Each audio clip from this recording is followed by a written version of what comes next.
Good afternoon, welcome to Toffee TV. It is Monday, the 15th of December, and I'm delighted to say I'm joined in the studio by Everton's Echo correspondent and author, Chris Beasley. Chris, welcome. Hello, Wes, you all right? The weather's not great, is it? Absolutely lashing it down. No, I've been out making me Christmas deliveries before I came in here. Santa Beasley? Yeah. Hand delivering a copy of Spirit of the Blues. I was really pleased. I was asked to get involved with Children in Read, which is an offshoot of Children in Need, where people can bid for the books, and for the lucky winner safely made sure it made it through the door. Lovely royal blue door as well it was, and yeah. So I'm not giving too much away, so I was up in Aintree giving that one away, so safely delivered in time for Christmas. Yeah. Lovely, well done. You've delivered, unlike Everton's forwards at the weekend. Disappointing result on Saturday, not totally unexpected. Everton's record at Stamford Bridge is appalling, to say the least. 31 years since we last won there, and that was the 31st Premier League game that we've had. 18 defeats and 13 draws, so it's not exactly, against the grain to go down to 2-0. But I think the frustrating thing for me was we had opportunities to score goals, and once again our lack of firepower has come back to haunt us, really.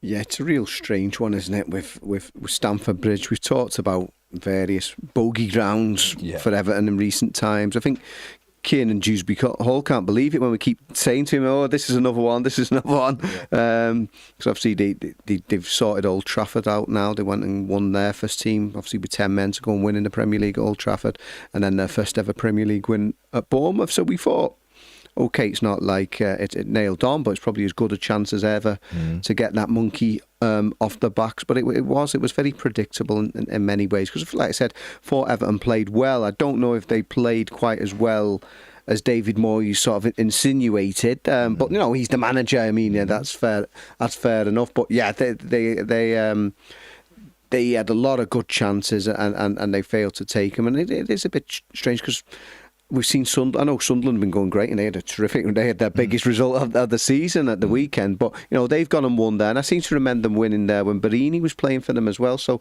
Sunderland, who spent a lot of time out the Premier League, as you mentioned, they've obviously been to Chelsea every single season since then. They've won a couple of times. There's a few sort of other teams who've gone there and won over the years. So for Everton not to have picked up a result. Yeah, I mean, I'd not even take my GCSEs when Everton last won there. I was told 1% of the UK population had access to the internet when Everton last won at Stamford. Picked up 3 points at Stamford Bridge, so tells you all you need to know, really. Oh my God, depression. Hell of a stat, that though. Yeah. Hell of a stat. I keep trotting it out. I think I discovered that in a couple of years ago. I keep using it every year because until it changes. Yeah, I mean, we're laughing about it, but what else can we do? I mean, it's ridiculous, really, that I don't know. I mean, obviously I was there when they lost 6-0, and there's been times like that, but they've done all right over the years, and a lot of the games, it's not like they're always getting turned over, but yeah, it's the same old story. Like we were saying before, when it felt like quite Groundhog Day in a lot of ways, unfortunately. I think obviously the manager made the change and brought Patricia back in, which I expected he would do anyway. It was his last game before AFCON. But obviously losing Kieran Dewsbury Hall so early in the match, and the manager said he actually had a tight hamstring before the game started, so they must have felt it was okay, but I just think would a few days rest have been more advantageous, because we had a Drisser back who we know we were losing after Saturday. Would it not have been better to say to Kieran, have a few days off and let this settle down, because we're going into a busy period? Not only they know that, of course, but the way it panned out, it's really frustrating that you felt something before the game, and it's lasted, 13 minutes, I think it was, when he left the pitch. Yeah, I mean, I suppose they wouldn't be recklessly putting him in there if they thought it was too bad. But I mean, I was fortunate enough. We spoke to him a couple of times in recent weeks, and spoke to him after the Forest game, and he was so excited about this game, and you can understand why. We had a year at Chelsea picked up a couple of trophies, but he was never a regular. I think he made like more appearances in the Europa League than he did in the Conference League, than he did in the Premier League. So he was a big part of them winning that European trophy, and then obviously signed off with the FIFA Club World Cup. But yeah, we obviously wanted to show him what he was all about as an opposition player. So I'm not saying that either Kiernan Dewsbury-Hall or Everton were reckless in that respect, but they must have felt it was okay. But yeah, he was so up for this game, and rightly so. He's been playing so well. I think, he looked so good on his debut, and then I think for a few weeks he sort of went off the boil, and he wasn't doing what you knew he could do, and he's come back in a vengeance. This last month or so has been incredible in terms of his form and running. And it's only since obviously Idrissa Gueye got sent off and he's been put into that deeper role that he's shown that. So he was really up for this game. So it was such a real shame both for the player and for Everton, because like you say, it's disrupted all the tactics from them. I mean, personally, I'd have kept him deep and had Alcaraz in front of him. That's how I'd have gone. But I always suspected that, with the way David Moyes is very much a percentage man, I guess, and he thought, well, this is my last chance to get some minutes out of Idrissa Gueye before he goes to the Africa Cup of Nations. So it was the move that I suspected him to do. But yeah, I just hope he's not too bad now for Kiernan Dewsbury-Hall, because obviously with this hugely busy festive period coming up, and as we'll come on to it as well, murmurs about Jack Grealish as well. So yeah, the last thing you need is a prolonged period out for him. Yeah, again, we're not going to know, are we? The manager sort of was a little bit... He snapped back at some... He sort of... Someone said, a period without him now, and he retorted with, we don't know if we've got any time without him yet. So maybe it's... And hopefully it's just tightness in the hamstring, and Dewsbury-Hall's got off as quickly as he could. That's the sunny day plan, you know. For me, I hope if it is an injury, then I hope it's just Arsenal he misses, and that rest will do him ready for Burnley away, because I think we want him back for those two games. But listen, we'll have to wait and see. There's no indication yet. Hamstrings are very difficult to manage. You've got to be very careful with them, and obviously like you've just said there's a murmur of Jack Grealish as well, which is also a worry. If that is the case, Chris, we've as James has put, Iliman and Ndiaye and Idrissa And Gueye have gone off to the AFCON, which again is ludicrous that it's this early in December. Really, it should just be in January if you're having one. Fair play.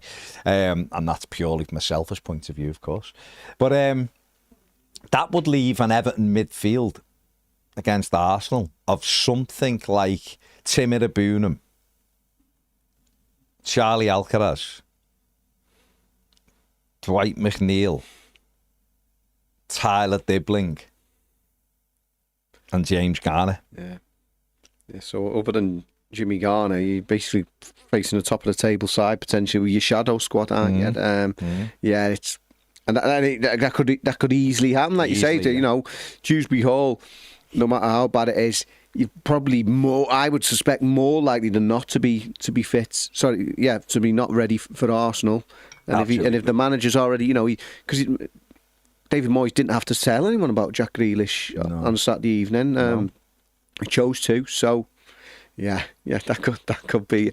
Yeah, that's not an early Christmas present. There's no slighting those players, but a lot of those have been squad men rather than your regulars, and obviously they're facing the side who are top of the table. So yeah, let's hope not. Let's hope that at least some of those ones are going to be fit, because we know obviously Ndiaye and Idrissa Gueye are definitely out, and you suspect Kiernan Dewsbury-Hall as well. So yeah, it could be an interesting few days in terms of the Finch Farm treatment table and where we're all up to.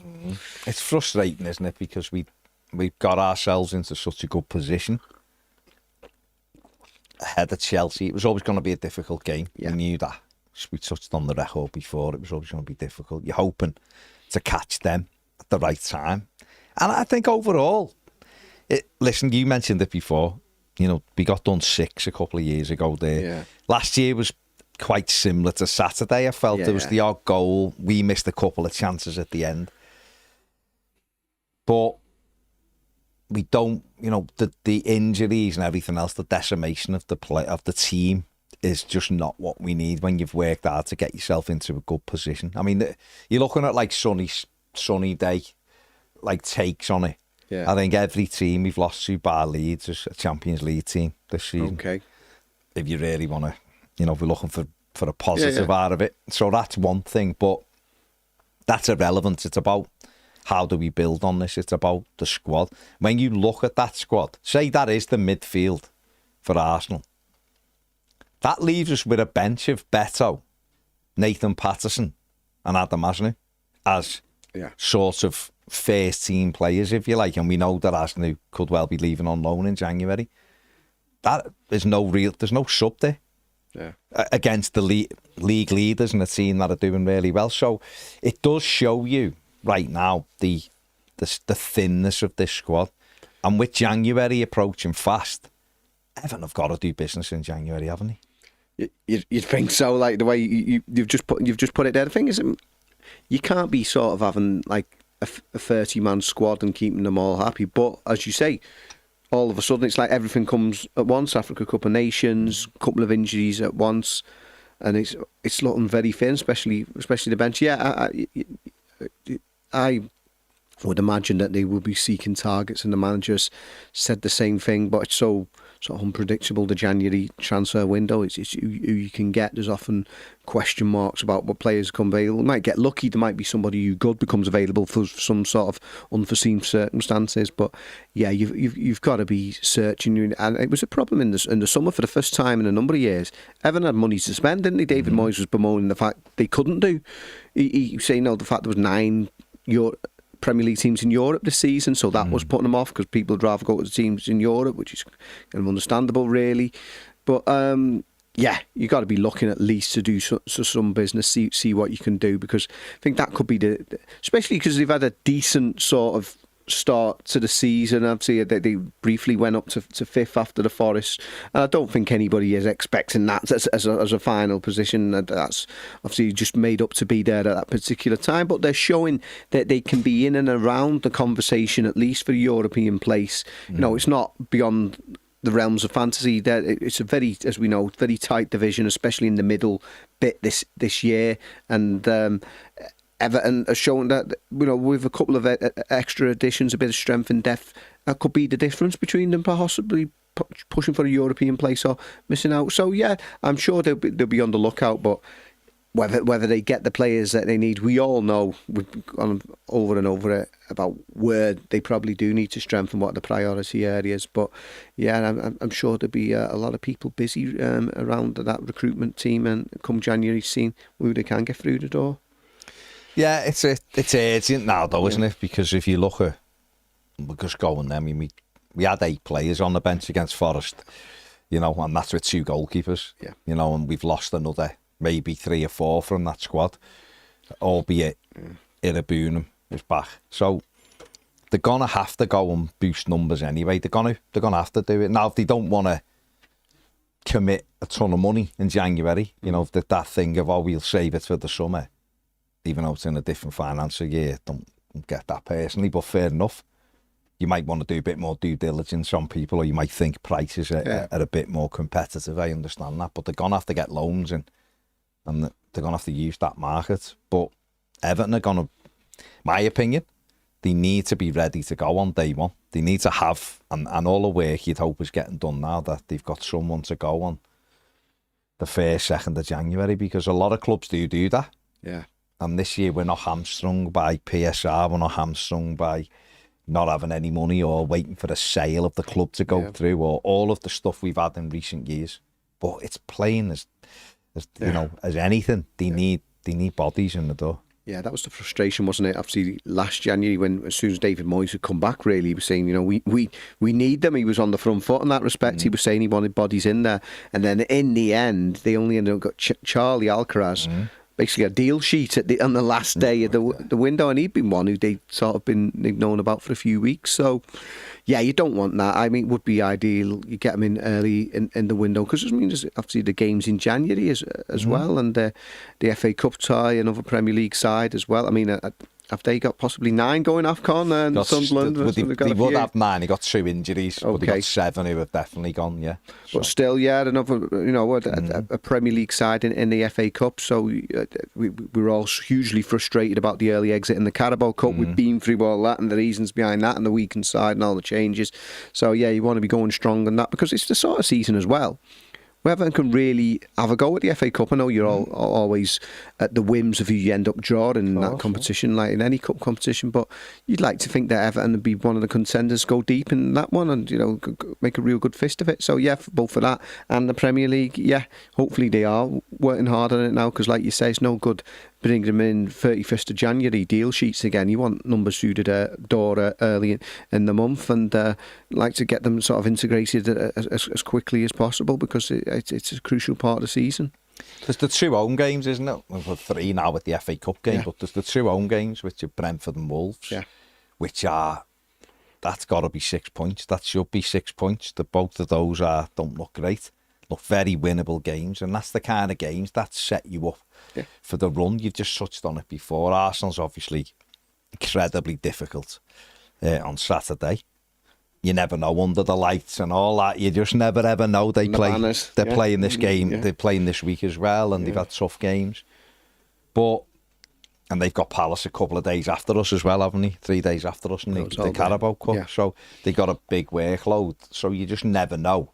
But Everton then have Burnley away, who they should be beating. Everyone's beaten. I watched a bit of them on Saturday. Okay. I think it was us, whenever they play. Saturday was, wasn't it? And they were dreadful. They were genuinely dreadful. Fulham could have scored 8 or 9.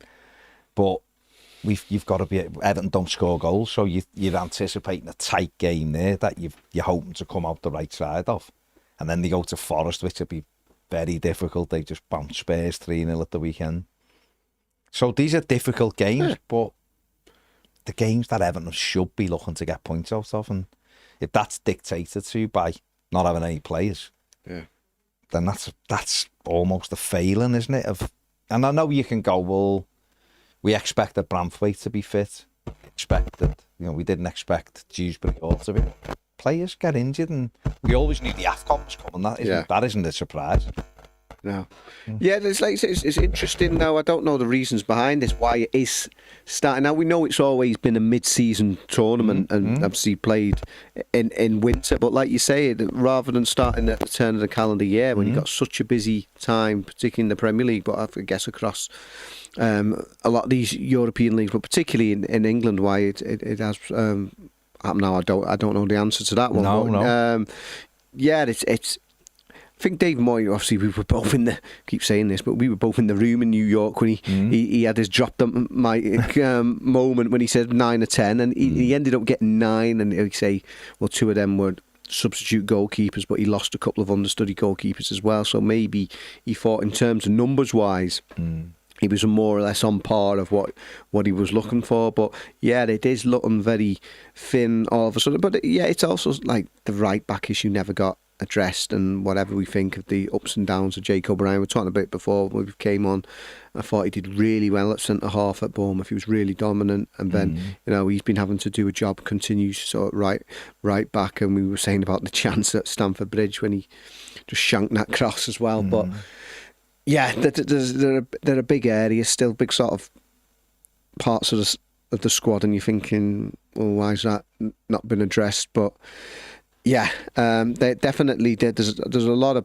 points on offer there where you're thinking Everton should be in a good position to take those, and if you don't take them because they're short of numbers in key areas, that's a real shame, because they've done so well in recent weeks on the whole, and kind of just settled everyone in. Really, I know people were getting a bit jittery, weren't they? I think the Fulham game was a big game for them to win, to sort of just settle everyone down again. And you don't want to be thinking you've missed out on some crucial results just because of this, because just the lack of manpower in key areas. So I hope that they are on it. But like I said, in January, it's whether the players you want become available. Yeah, I mean, at the moment, it's getting to the point where we take anybody, isn't it? Just to have the numbers, but you've got to look at what you can bring in. I think what happens in a lot of these games, certainly against the top clubs, you realise how important your fullbacks are. And while Mykolenko and Jake O'Brien have done well at times, certainly from a defensive standpoint, we saw, Malo Gusto's a bloody right back who scored Chelsea's second goal of the weekend. It shows the importance of getting your fullbacks in, seeing it week in, week out from all the top clubs and attacking clubs, Spurs, Newcastle, the other week, Hill Dickinson, Livramento, and who was it, Lewis Miley, was it? They were flying up and down that left hand and right hand side and really causing us a problem. Tottenham, when they come, it shows you where sort of Everton are lacking in those areas, and that's the Jack Grealish thing that people sometimes talk about with, does he hold on to it too long? Well, he never has a flying fullback to just release the ball. And then on the other side, Jake O'Brien doesn't really want, I know he got in on Saturday, but he doesn't really want to be making them runs, because if it breaks down, he's got a hell of a long way back, and he hasn't got, no disrespect to him, as you said, he played brilliantly at centre-back against Bournemouth.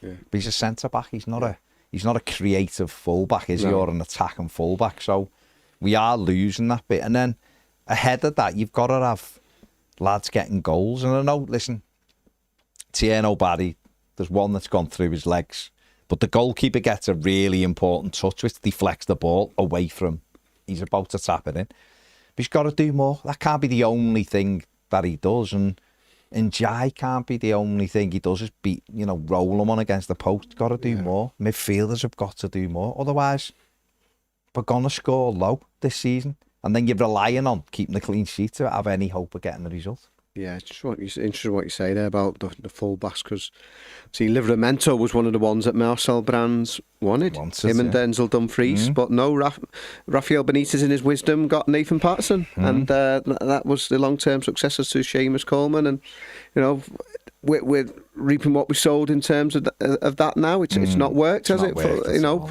Pato's been overlooked by a number of managers who play, back-to-back managers. Sean Dyche and now David Moyes have picked centre-halves ahead of him with Ben Godfrey and Jake O'Brien at full-back. And I'm sure Moyes, in an ideal world, would want those sort of full-backs in the team, because he was doing that 15 years ago. He was, yeah. Obviously, he had Hibbo at first, but once Hibbo got replaced by a young Seamus Coleman, obviously he had Leighton Baines on the other side. Everton were part of that sort of that change in the dynamic of full-backs going forward, and the modern full-backs who are just as effective in the final third of the pitch. So it's not like David Moyes is this old-school man who only once he's sort of plodders at fullback. He probably does want to play that way, but what he's got at the moment, that's the way they're having to play. And like you say, they've done well for large parts of the season, certainly over the past month before the Chelsea game. But it was a sort of a reality check in terms of when they come up against the really expensively assembled sides. I mean, that's something David Moyes made a point of. Then he said about what was the difference in the side. He said, well, probably about £1 billion or something like that. They do well generally against most opponents, but when they come up against the real quality, I think you were saying before when we were talking about Cole Palmer going through for that chance, there's probably never any doubt he was going to stick that one away. But when Everton are snatching at chances, or they're not taking these ones, these are the ones, these half chances or whatever, the really top players, they stick those ones away, and that ultimately is the difference. I mean, who knows on Saturday if Tierney Barry would have knocked that in at 1-1, or Jack Grealish has a great one at 1-0. I don't know what he tries to do, dink it or something, I don't know. If he slots that in, it's 1-1. Who knows how that game would have panned out if Everton would have... Because from the Jack Grealish one, the keeper catches it and bowls it out, and they make it 2-0. So 30 seconds, you're talking, could be 1-1. 30 seconds later, they're celebrating the second goal. And who knows whether we'd have gone in at half-time, 1-0 down, it might have been different. They'd have been edgy. Or if we'd have equalised, who knows what Everton would have gone on to do. And it is those, you're absolutely right, those moments, those crucial moments, getting that goal. We did it the week before to Forest, didn't we? We broke on half-time and made it 2-0, and it kills you. It kills you, and that's sort of what happened with Everton at the weekend. Yeah, Jack Grealish, I thought he was quiet, and then as Moyes alluded to at the end about the injury, but despite him sort of being a little bit off the boil again, he ends up with 3 big chances, like you say, and it's one of those where we all know what a hugely talented player is, but the manager wants more goals out of him. He sort of said over his career he probably hasn't been as prolific as you'd have hoped for somebody of his immense talent. That in those key moments. But like you said, if it had gone the other way, who knows? Because I mean, Enzo Maresca. I mean, I was outside speaking to Jimmy Garner, but I missed Maresca's press conference, but he suddenly goes in there, doesn't he, saying, I've had the worst 48 hours of me time at Chelsea, and everyone's got a bit cryptic of what that was all about, or what was he alluding to. Obviously, lack of support for him and the players from somebody upstairs, you'd imagine. But, we didn't know that at the time, but if they were on that sort of teetering on the brink and a bit delicate in that respect, maybe it really could have been game on if Everton had taken one of those chances. So, yeah, it's a real shame. And got those moments, and that they've not taken them, because we've been so close in the Premier League this season as well. I mean, they're the sort of the key moments, really. If Everton had got something from Stamford Bridge, even if they'd not won, if they'd come back with a point, then all of a sudden, people going, "Oh, Everton are really sort of in the mix this year." It is, isn't it? It's all narrative, isn't it? There's results change everyone's opinion, don't they? Everton had got something out of it. People would have been, say, Evertonians. Some Evertonians would have been, we can get in the Champions League, and we've got beaten. People are, the world's burning again. It's frustration, isn't it? Because we have been starved. So the minute it looks like we're improving, sometimes your optimism can run away with you. I think you have to take a step back. They've spent what is it, 2.1 billion in 4 seasons or something, whatever it is. They've just got better players than Everton. It's as simple as that. And when you're talking no Jarrod Branthwaite, no Kiernan Dewsbury Hall, because after 10 minutes, 13 minutes, whatever it was, he wasn't on the pitch. You're looking at it going, well, we haven't got our best available players to take on a really good side. On their bench, you look at the bench and you're like, I'd have him. The bench is crazy. So that's the gulf in the two teams and 2 squads, really. Yeah, and it's not just the first 11, like you just said there. It's those on the bench. They would take Cole Palmer off after less than an hour. And job done. He's done the damage. He's okay. He's feeling it or whatever. Give him a little rest. Everton can't do that. Everton aren't in the possession. What he's saying, he's thinking, can I even take Jimmy Garner off for the last 5 minutes, because he's on 4 bookings, and he has been for a number of weeks now. So he takes him off, but he's still thinking, I'm taking, because he was asked in his press conference, was it a risk starting with Idrissa Gueye, and he felt it was more of a risk taking Garner off just for the last few minutes, because he's on 4 yellow cards, and by that point realistically the game's gone. But yeah, it's not just the first 11.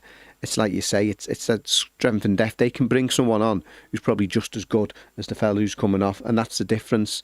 Even if we've got the discrepancy between Everton's first 11 and Chelsea's, it's when as soon as you turn into that bench, you've got obviously the substitution, Beto for Tino Barry, the one that's always coming at some point. But yeah, you can't really mix it up.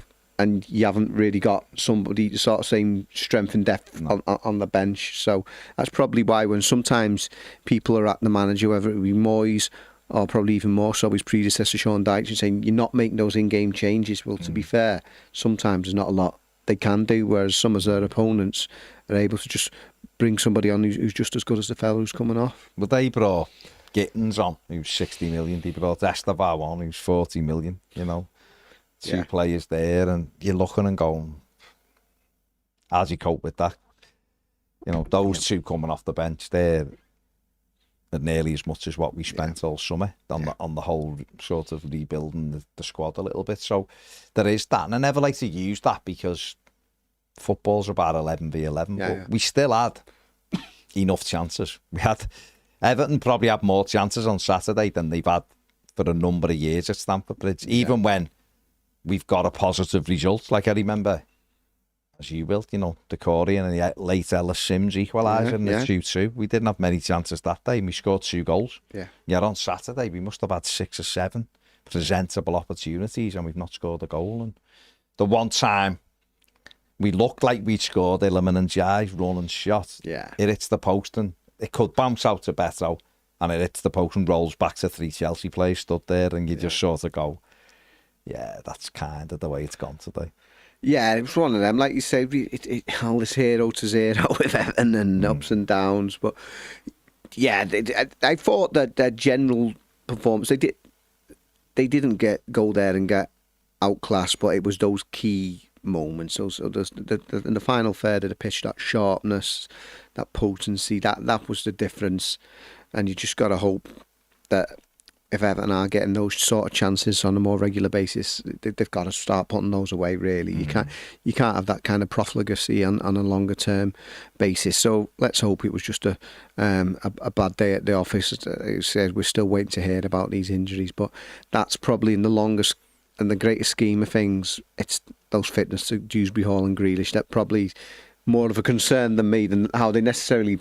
How they played. I've not gone out there and think I'm not come back and say, oh, okay, we're all desperately disappointed. But I'm not saying I'm worried because of what I saw at Stamford Bridge. No. But I am more worried about their fitness over the coming weeks, because as we've just discussed already, there's some really crucial games coming up. And very winnable games that could really put Everton in an excellent position for the second half of the season. Normally, David Moyes' teams are quite strong in the second half of the season, so that's why we could add another few points before the turn of the year, and then we'd be in a good position to, certainly to have a positive season. Yeah. I think it's already positive at the moment. The way ahead of points they've been for the last few years and things like that.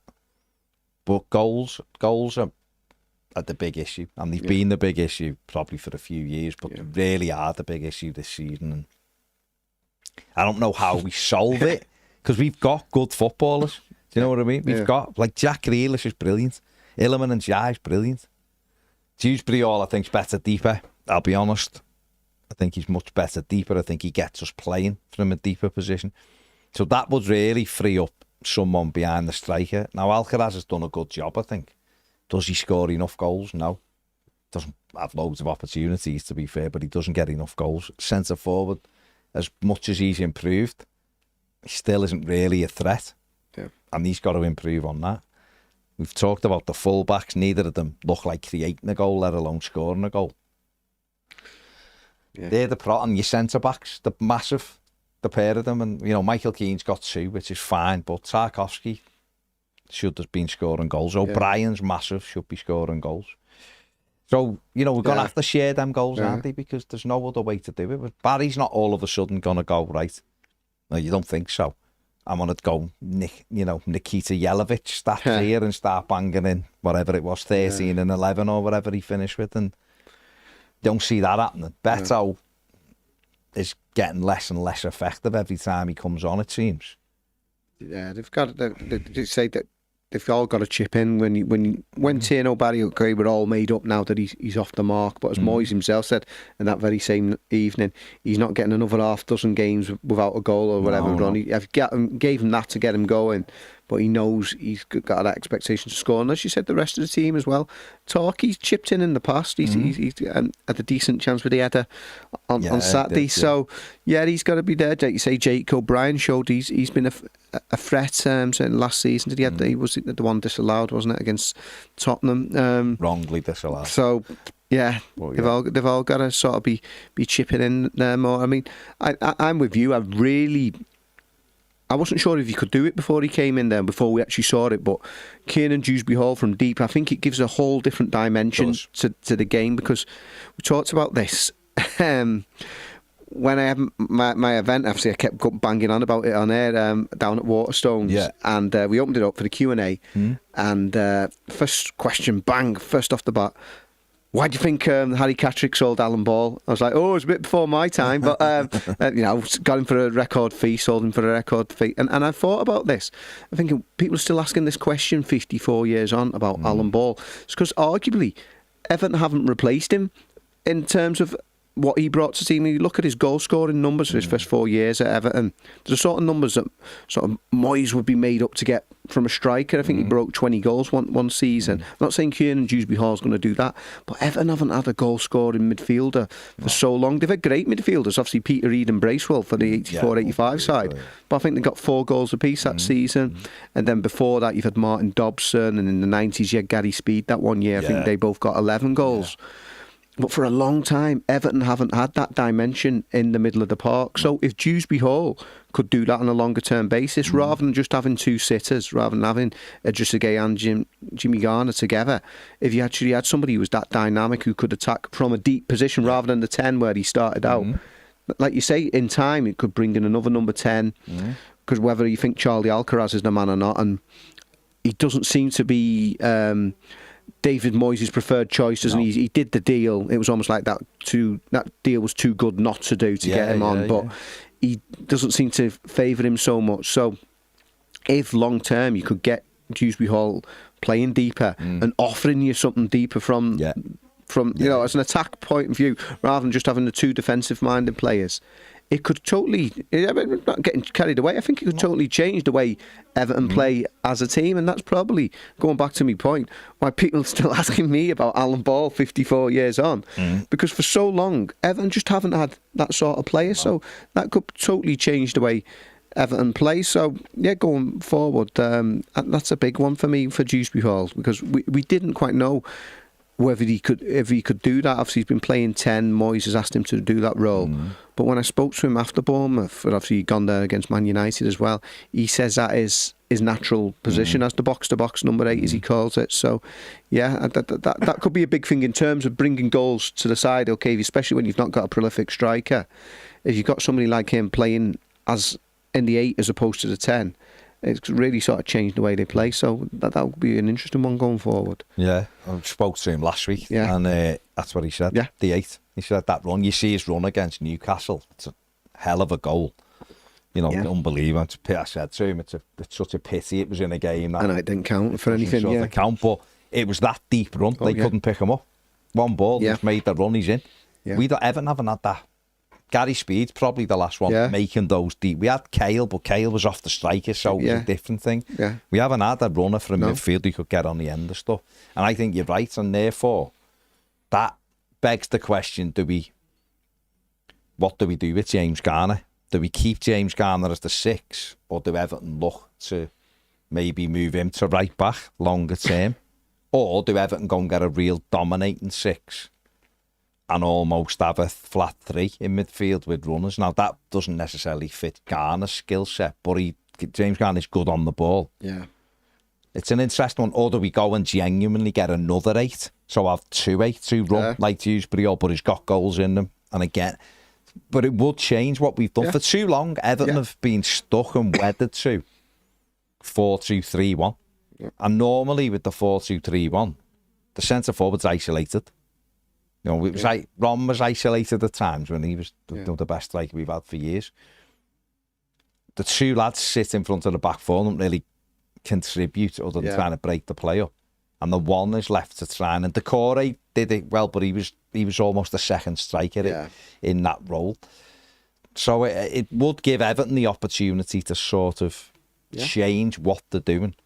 And because that, to me, is the only real way we're going to unlock the team. We're not going to, like I said before, Tierno Barry might become a good sort of member of Everton's squad. He can get, but you'd always need, my belief, you'd always need at least 3 strikers anyway in your squad. If you're going to do anything and you want to try to get into Europe, you need 3 strikers on your books who can get you goals.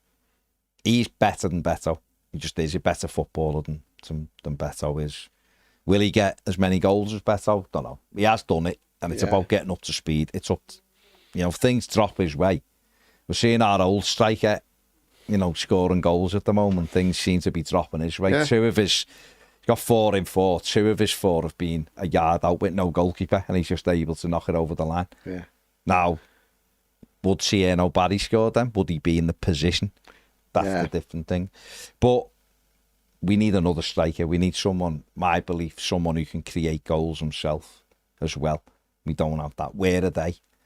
Hard to find. So you've got to take a gamble because there's not many. The only sort of one will probably be Richarlison, and they, my opinion, they'd be ridiculously stupid to allow Richie to leave. You know, they've just been banged again at the weekend. You look at them and think, without his goals, no one's really scoring for them. So who else can we go? Yeah, we could get him in and he'll make the difference for us.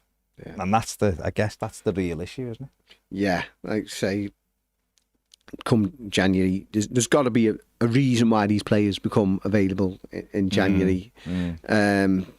And I don't see. I know there's a lot of appetite. We've discussed this before on the show with Richarlison about bringing him back, but the way Tottenham are at the moment, I said I don't see how that one's going to happen. But yeah, I think you're right in terms of with the tactics and 4-2-3-1 for a long time. I mean, Moyes was more or less 4-4-1-1, wasn't he, when he was there? Whether it either, like I said, Cale's playing off the striker and then Fellaini was playing off the striker, but to have somebody from deep like Dewsbury Hall, that is the only way you're going to change it. Personally, I'd like to see James Garner stay in there alongside him. I know Idrissa Gueye's done really well, but he's 36 now. He's not the future. So it'll be an interesting one actually. How just going slightly off topic there. With Garner and his contract in terms of I spoke to him after the game at Stamford Bridge, and myself and Patrick Boylan from The Athletic, and he said he hadn't thought a lot about the new contract, which is about to go into the last 6 months. I know Moyes keeps mentioning they've got this option. But yeah, something there. There's still some question marks, I think. I don't know what.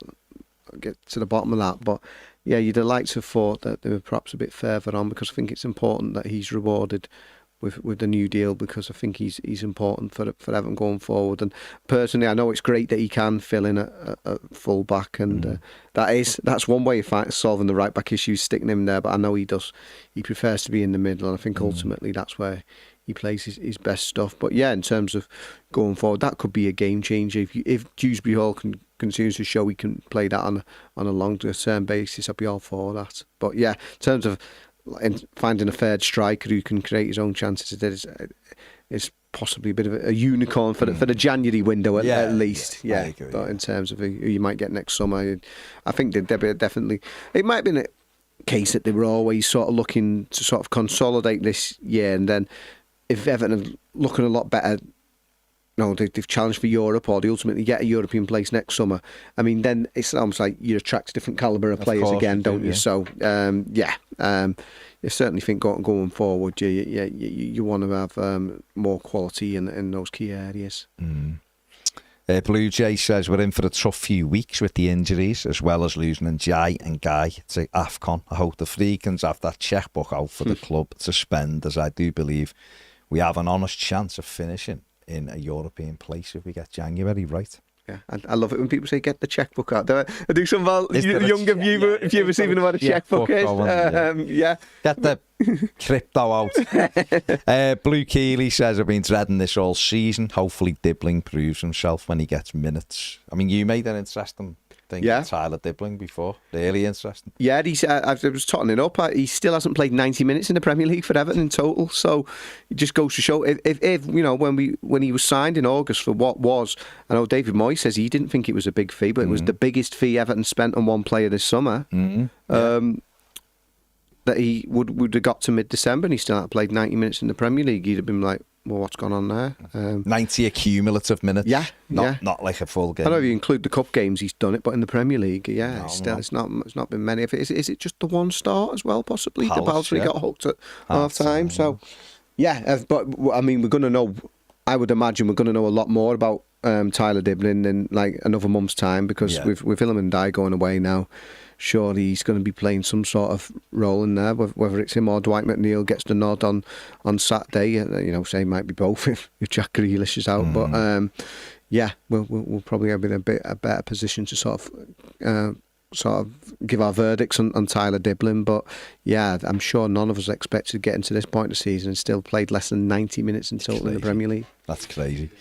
Yeah, 82. That's crazy. That is crazy. Mark Mack says, all right, lads, even if Jack is injured, I would say McNeil on one wing and Dibbling on the other is still better than Harrison and Lindstrom. as a wide pair. Yeah, well, I wouldn't argue with that. Yeah. But it's just when you've had it's not better than Ilman and Ndiaye and Jack Grealish, though, is it? No, true. Not the moment. True. Stephen Strong says, "Hey guys, I'm an Everton fan, but also based in Glasgow, Scotland, and I'm a St Mirren fan. Shout out to St Mirren for putting down the giants of Scottish football, Celtic, to win our first trophy since 2013 yesterday. 5th ever trophy in the club's history. Next, the trophy for Everton." Well, enjoy it, Stephen. Enjoy it. Congratulations. Derek says, "We'll just have to cope, and surely the club have planned for this because they've known about it forever. My hope is on New Year's Eve, just as for the sake of Auld Lang Syne fades, we hear breaking news. Everton have signed a right back and a striker." That'll be Christmas Eve if they get those two, won't it? Bill says, "Dewsbury Hall injury is very worrying given how thin we are. Regarding our strikers, we don't give our strikers enough chances. Anyway, is what we need to be at our best, and Chelsea have to be off for us to have beaten them anyway." Yeah.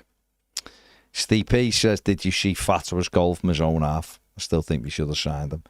I think we inquired about him, but they wanted 40 million or something, Steve. Obviously coming off the knee injury. 40 million seems like a lot. Yeah, when you're paying, about 35 and Dibbling and not giving him 90 minutes before... Yeah. He's not been great, though. He only scored a couple of cracking goals this season, and he has Fatwa, but he's not been amazing, has he? But I do like him, and he is quick. He's very direct and quick. Bill says a lot of it is our mentality at these grounds. However, Chelsea have spent billions to have the cutting edge we lack. We need to start addressing issues like fullback, pace, and goals in the next few windows." So never mind. References to checkbook, Chelsea. That's Chelsea, an old one. Yeah, that's the previous regime. Yeah. Daniel Chair says, "Hello lads, I am not panicking as we have more points this time of the season than the last few years. I can see us getting a right back, a left back, and a striker.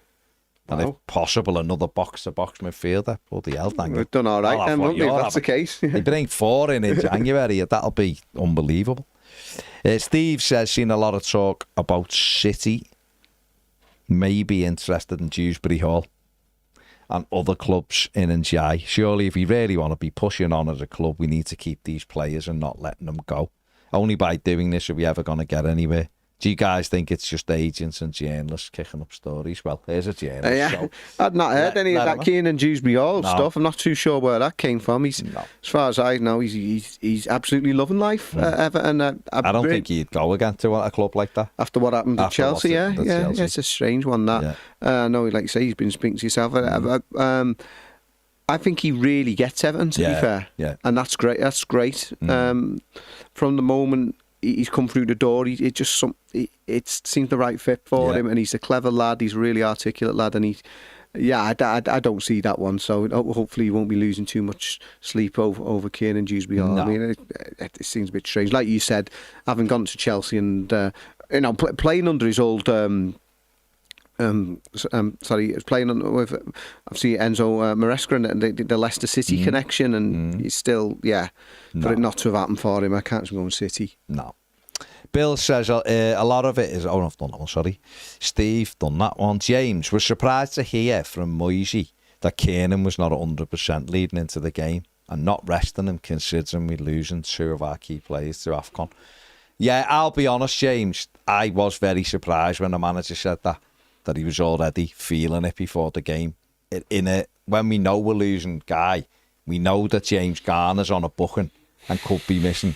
It just seemed a strange one to me. Now, obviously, medically, he'll have been fit, otherwise he wouldn't have played, but it's always a danger if you're sending someone out there who's not quite under. And listen, most players will tell you they're never 100% fit, but it seems like a bit of an unnecessary risk.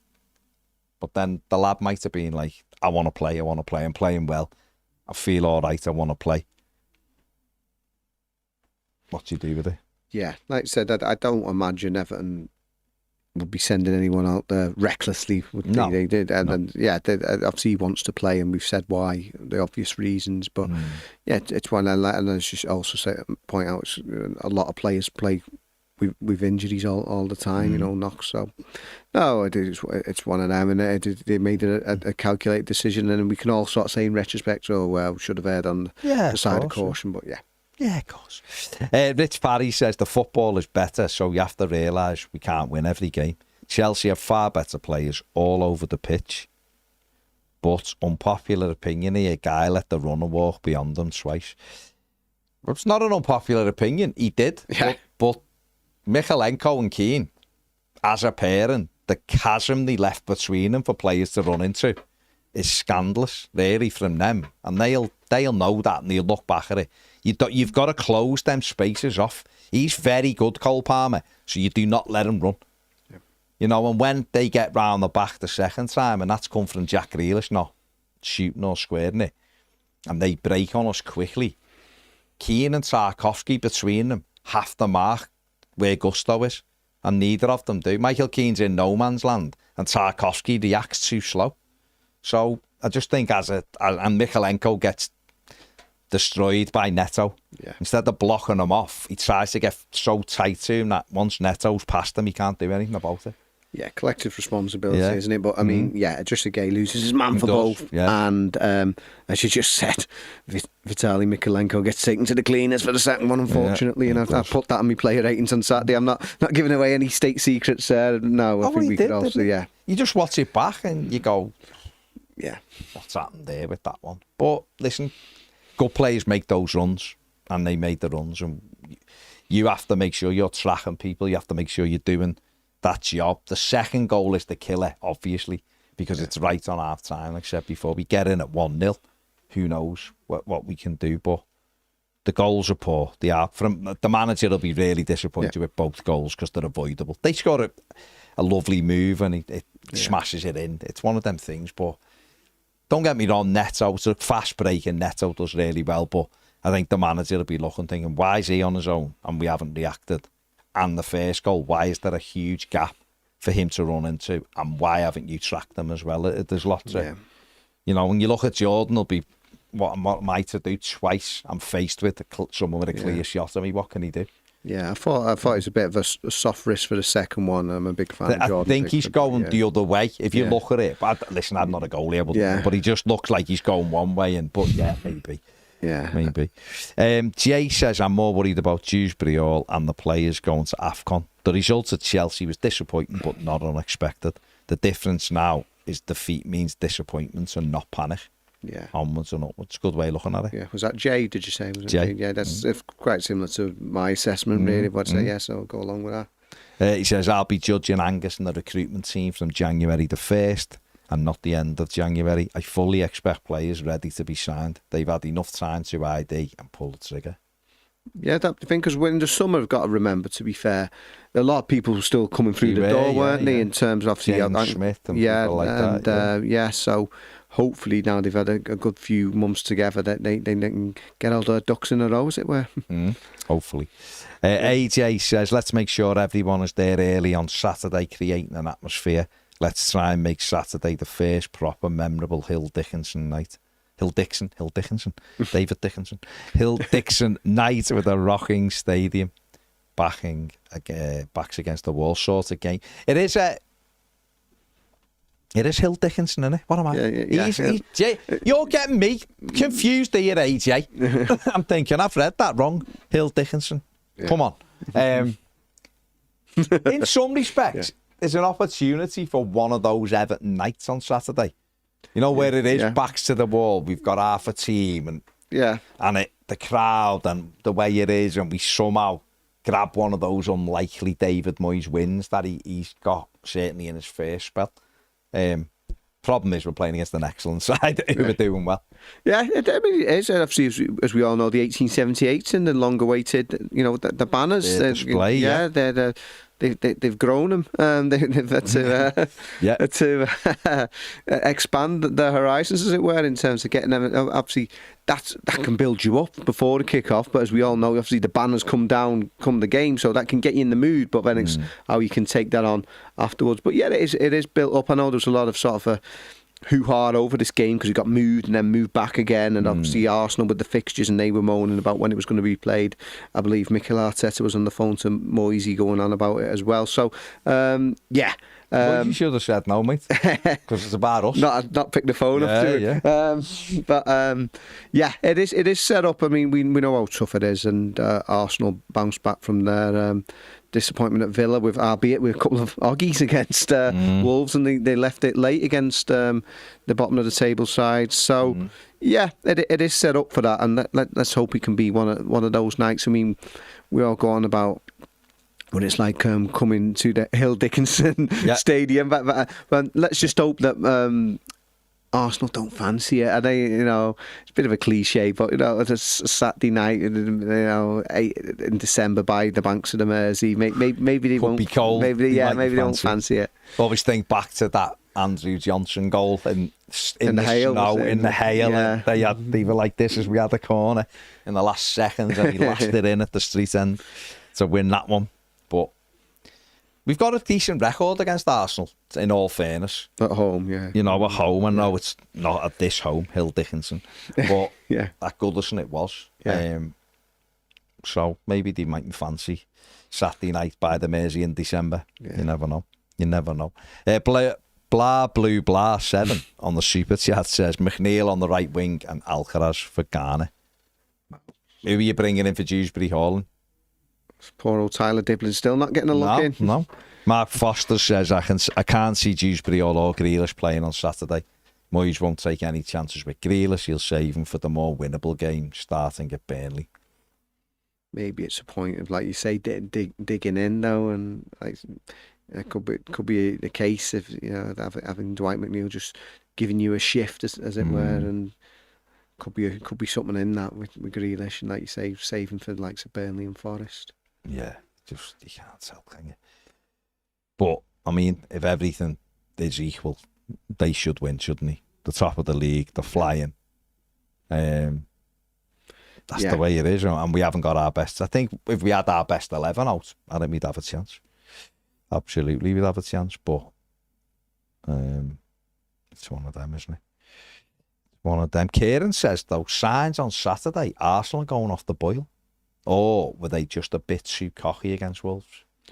Not sure. I was on the train, to be honest, typing away when that one was going on, so I didn't see. I know Rob Edwards said they had a game plan, they stuck to it, and it frustrated them, and they end up equalising. Didn't he late on Wolves, and then obviously they then go and concede. They're relegated, aren't they? Looks like it. Well, it'd be the biggest turnaround if they stayed up now, wouldn't it? Got 3 points. Yeah, still knocked Everton out of the Carabao Cup. That happened last season, didn't it? Southampton.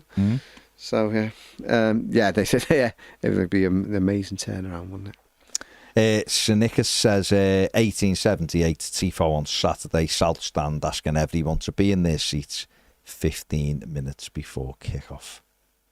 So just remember that. Yeah, I look forward to seeing that. It's going to be a tough game, immensely tough game, but like I said the other day, it's a long season. We got 6 points at United and Bournemouth, which no one would have had us down for. A lot of people, and probably myself included, if you'd have said to me we get 2 points out of them 2 games, I'd have been quite happy with.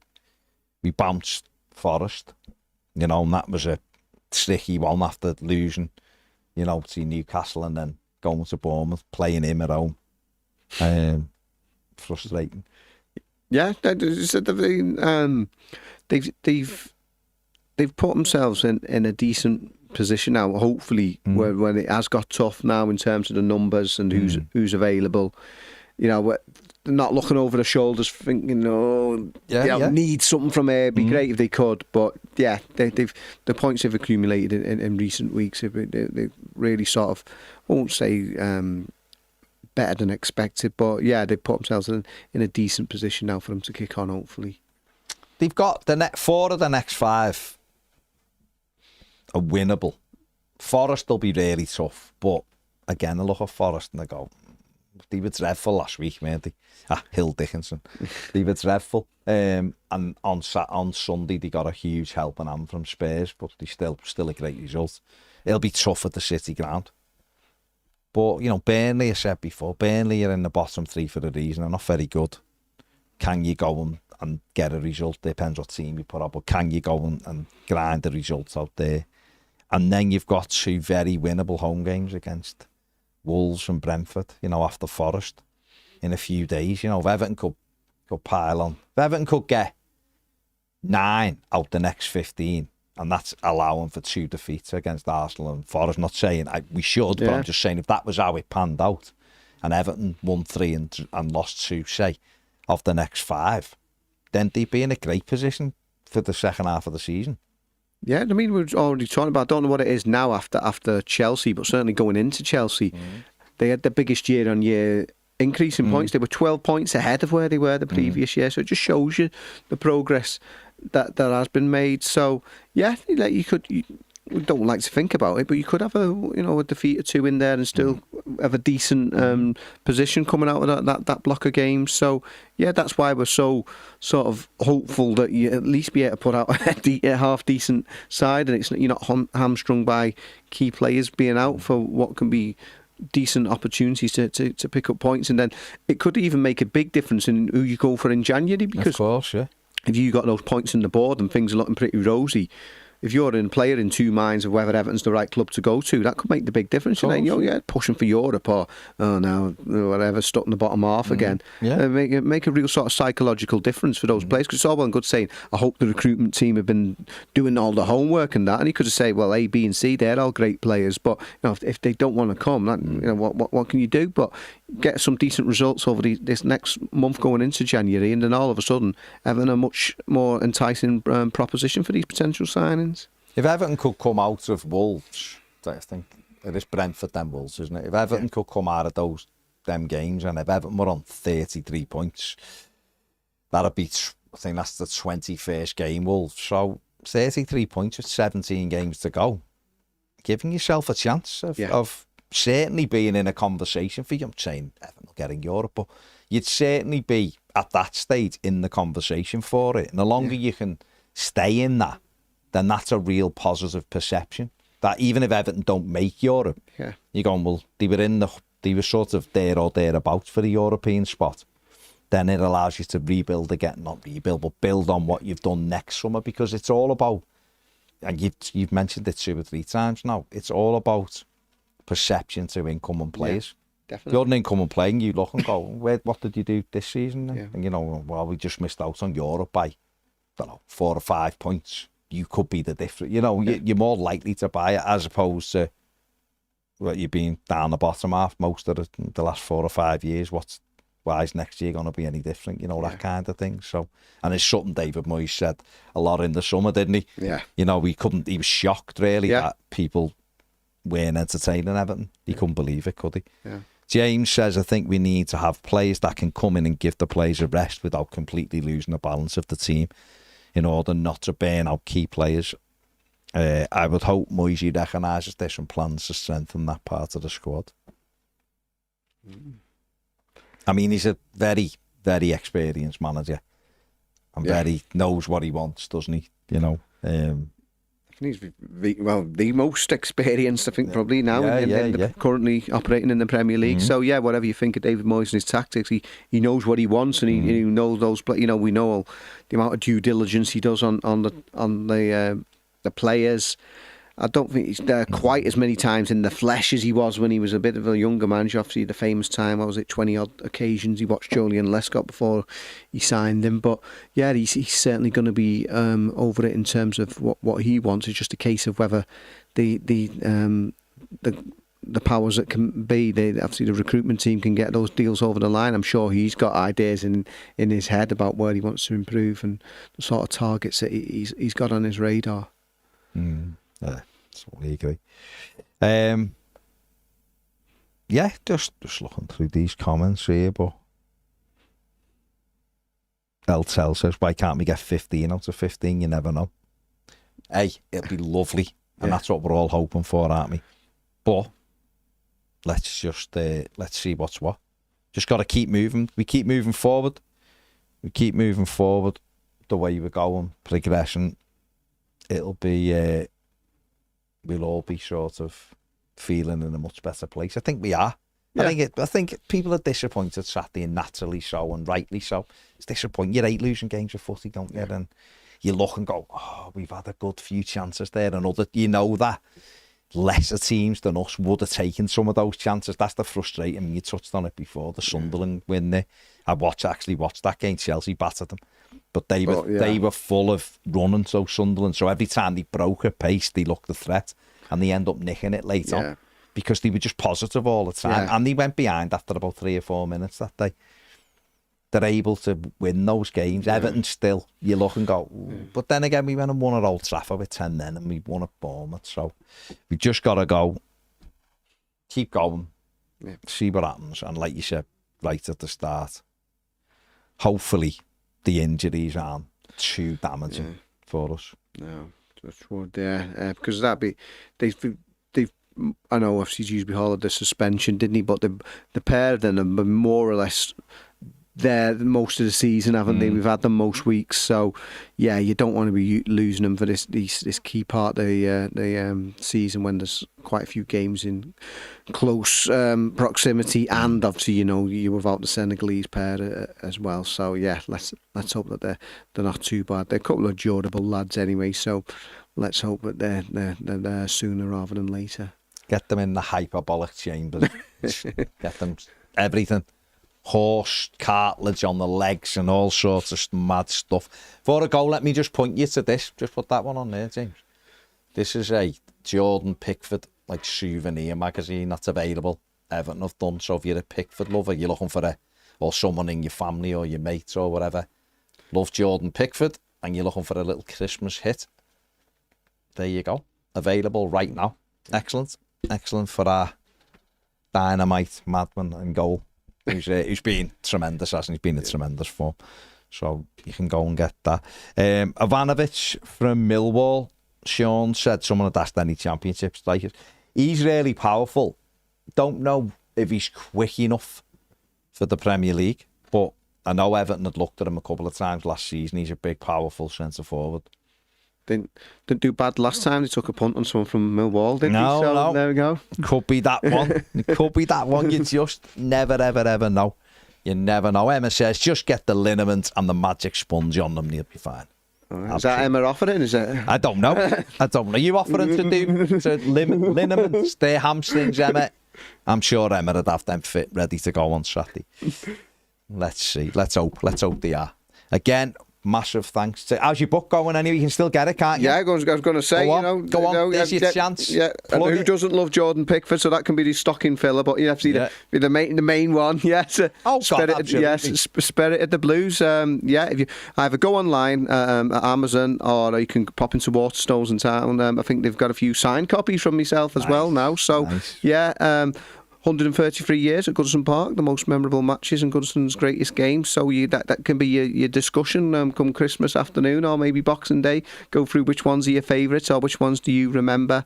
I mean, so the lovely bit of feedback, a fella saying he bought a copy for his 95-year-old father. It was helping him sort of remember stuff, going through the book, stuff like that. So yeah, that'd be great. When it's got to be all good Evertonians in the stock in this Christmas. Yeah, Spirit the Blues. Yeah, we had a real good feedback from that event at Waterstone. So yeah, if you've not ordered your copy in time for the big day, go and pop down to Waterstones or get online to Amazon and get that boxed off. Absolutely, go and do it. You've got 10 days till a big fella arrives, so you've got enough time to get your copy for your loved ones and go through discussing which is your most memorable game. That's the one I'm trying to say. God, I think I need a coffee. Coffee.